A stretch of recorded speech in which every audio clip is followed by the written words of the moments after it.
2025 بدأت بحاجة مش طبيعية. بلد واحدة فجأة بقت ترند.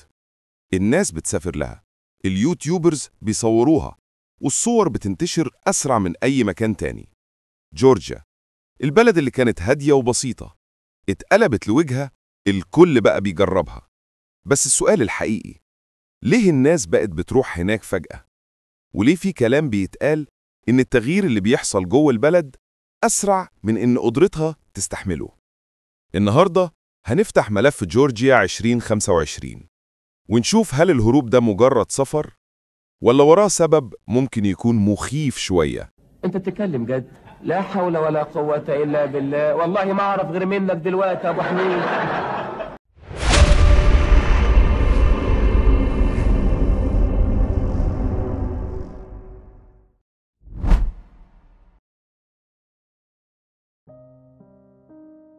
اللي حصل في آخر 2024 ما كانش مجرد سفر، ده كان موجة.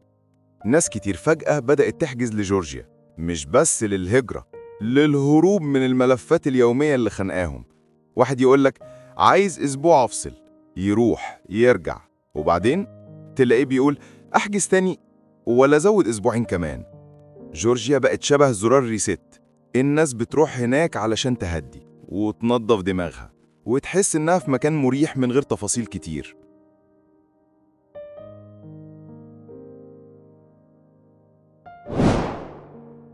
وهنا نبدأ ندخل في اللي الناس مش بتتكلم عنه قوي. سنة 2025 عدد اللي بيدخلوا البلد بقى أعلى من توقع الحكومة نفسها، وفي مدن معينة عدد الأجانب بقى أكبر من سكان المناطق الأصليين. إيه اللي حصل بعدها؟ أسعار الإيجارات بدأت تعلى بسرعة، محلات بتقفل وتفتح غيرها ب3 أضعاف الإيجار. سكان أصليين بدأوا يتحركوا بره مناطقهم لأن الحياة بقت أغلى عليهم. ده السبب الحقيقي اللي الناس قالت عليه مخيف، إن جورجيا بتتغير أسرع من قدرتها تتحمل. مدينة جميلة وهادية، لكن لو الضغط فيها زاد هويتها نفسها ممكن تتغير.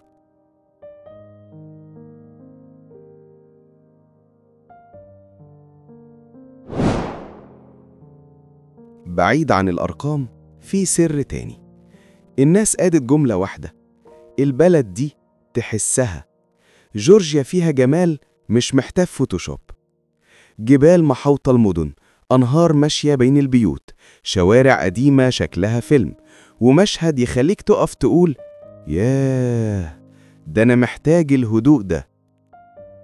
الطبيعة هناك مش منظر، دي شخصية كاملة. الله الله، ده انت قلت حاجة جميلة أوي.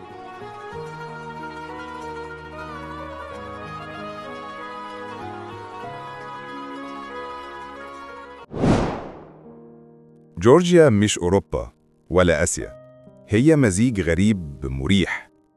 تمشي بالليل تحس بأمان، تاكل أكل بسيط بس طعمه أحلى من اللي متصوره، تشوف ناس من بلاد كتير بس الجو هادي، مش دوشة السياحة التقيلة. المكان تحسه زي ما يكون بيعملك ريسات وبيفكرك إن اليوم ممكن يعدي من غير ضغط ومن غير جري.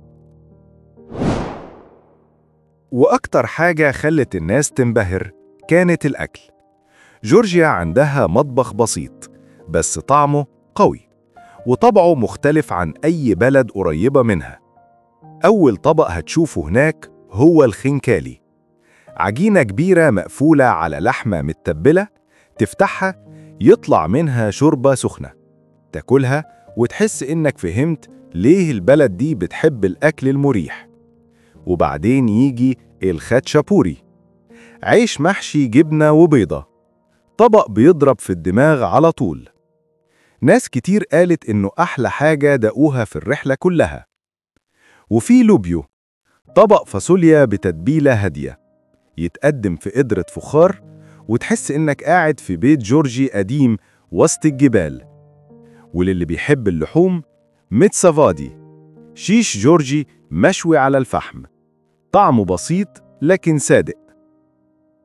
أما الحلو فده عالم تاني، تشيريتشيلا، سلاسل مكسرات معمولة بعنب مركز، شكلها غريب بس طعمها فيه حنية، الأكل هناك مش بس وجبة، الأكل هناك حكاية وجزء من روح المكان. بس مش كل حاجة وردي، في جوانب صعبة لازم تتقال. اللغة معقدة، الأوراق الحكومية مش دايما سهلة، والشغل هناك على حسب انت جاي تعمل ايه. جورجيا بتستقبل الكل، بس مش بتكمل الطريق بدل حد، وده منطقي ومهم يتقال علشان الصورة تكون كاملة مش بس جميلة. الناس كلها دلوقتي بتسأل ايه اللي مستني جورجيا؟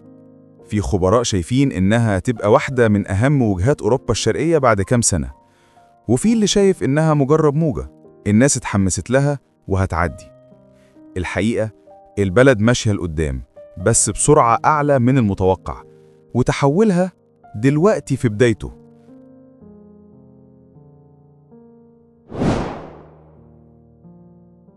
وبكده نكون خلصنا رحلتنا لجورجيا اللي قلبت الدنيا في 2025. بس الرحلة نفسها عمرها ما بتقف. العالم مليان مدن وأماكن وحكايات. قولي في التعليقات، تحب نروح فين المرة الجاية؟ مدينة جديدة؟ بلد غريبة؟ ولا لغز من أسرار العالم؟ ولو حسيت إن الرحلة دي لمستك، سيب لنا دعم بسيط، لايك واشتراك عشان نكمل المشوار، والتذكرة الجاية تبقى على مزاجك انت.